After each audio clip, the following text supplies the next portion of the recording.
You know that feeling when you praise someone for doing an amazing job and then the very next time they kind of bomb? Or maybe you've criticized a really poor performance and suddenly it gets better? It makes it feel like punishment works and praise is somehow a jinx. Well, in this explainer, we're going to dive into a fascinating glitch in how we see the world, a statistical tripwire that makes our brains get feedback completely wrong.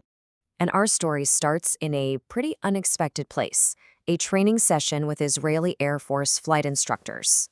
So, picture this. A seasoned instructor gets up to speak, and he shares something that's been bugging him. He says, look, whenever I praise a cadet for a perfect, clean maneuver, the next time they try it, it's almost always worse. It was like his praise was actively making them fail. But then, he said there's the flip side. When he screams into a cadet's earphone for totally messing up, that student almost always does better on their next try. So from his years of experience, the lesson seemed crystal clear. Harsh criticism works. This is a huge paradox, right? It just flies in the face of everything we think we know about motivation and learning. So, was the instructor right? Is punishment actually better than praise? What does your gut tell you? Well, luckily, the person leading this whole session was none other than the psychologist Daniel Kahneman. And for him, this was a total eureka moment. He realized the instructor's observation was 100% accurate, but his conclusion was 100% wrong. He was seeing a real pattern, but he was completely misinterpreting the cause. What that instructor was actually seeing is a fundamental statistical principle, and it's called regression to the mean. All it means, really, is that in any process that has some randomness, an extreme, extraordinary event is most likely going to be followed by a more average one. Think of a pendulum. After a huge swing way out to one side, where is it going to go next? Probably closer to the middle. It regresses to the mean. To prove this wasn't about psychology, but about statistics, Kahneman ran a super simple experiment right then and there. He had everyone throw coins at a target, twice, and guess what happened? The people who did amazingly well the first time, they tended to do worse on the second go. And the ones who did terribly, they tended to improve. The key here? There was zero praise or punishment. It was just a random process doing its thing. Okay, so to really get our heads around why this happens, we need to break down what performance actually is.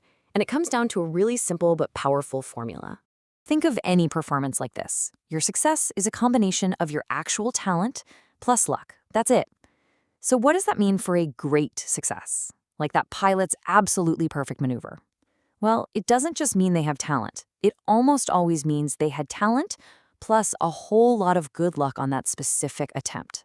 Let's use a golf tournament as an example. So a golfer shoots an incredible 66 on the first day. They're obviously talented for sure, but they also probably got a few lucky bounces, a few putts that just happened to lip in. Now, another golfer shoots a pretty bad 77. They might just be having an off day, or a great player having a streak of really bad luck. So what's going to happen on day two? Well, their talent level doesn't really change overnight. But luck is fickle. The golfer who had all the good luck is probably not going to be that lucky again, so their score will likely drift up, closer to their average. And the golfer who had all the terrible luck, it's unlikely they'll be so unlucky 2 days in a row, so their score will probably come down. Both performances regress to the mean. The amazing thing is once you grasp this principle, you start seeing it absolutely everywhere. It's like a master of disguise, always hiding behind these really convincing but totally wrong stories. I mean, take the famous Sports Illustrated jinx. An athlete has a mind-blowing season, they land on the cover, and then the next season is a letdown. We invent all these stories about the pressure of fame or them losing their edge, but the real reason is just regression.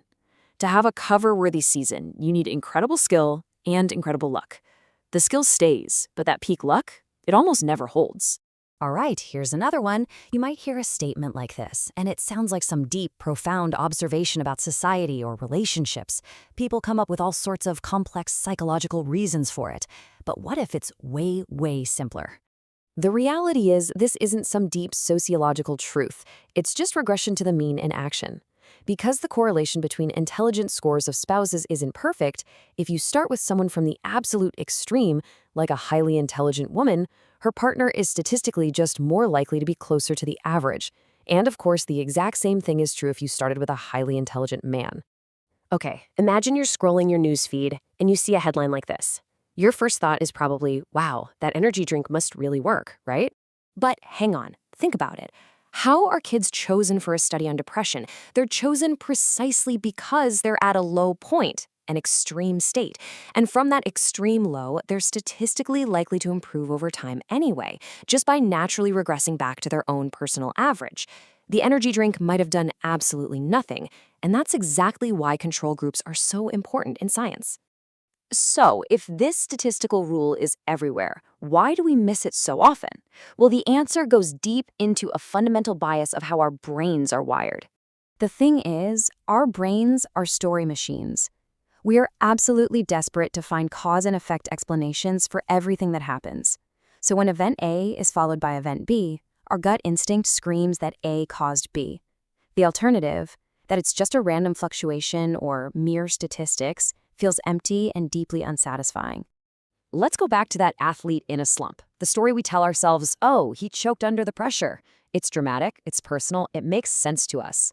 But the statistical reality, that his incredible streak of good luck just ended, feels random and kind of boring. But more often than not, it's the right explanation. And this is probably the trickiest part to really wrap your head around. Regression to the mean has an explanation. It's a predictable mathematical property of any system with a random element, but it doesn't have a cause in any specific instance. There's no single reason the pilot's next maneuver was worse, just like there's no cause for a coin finally landing on heads after a long string of tails. It just is. Understanding this isn't just a neat little mental trick. It gives you a much more accurate lens for looking at performance, feedback, and frankly, life in general. So let's boil this all down. What are the big takeaways? First, always remember that performance is a mix of skill times luck. Second, when you see a really unusual performance, good or bad, recognize that unusual luck was probably a big factor. Which means, third, you should expect extreme results to be followed by more average ones. And finally, fight that urge your brain has to invent a dramatic story for every random fluctuation. And that brings us right back to that flight instructor. His own direct experience, what he saw with his own two eyes, was leading him to a completely wrong conclusion about people. He was seeing the events, sure, but he wasn't seeing the real pattern underneath them. But now, you can. So the next time you see a surprising comeback or a sudden slump, just stop and ask yourself, am I watching some big dramatic story unfold, or am I just witnessing regression to the mean?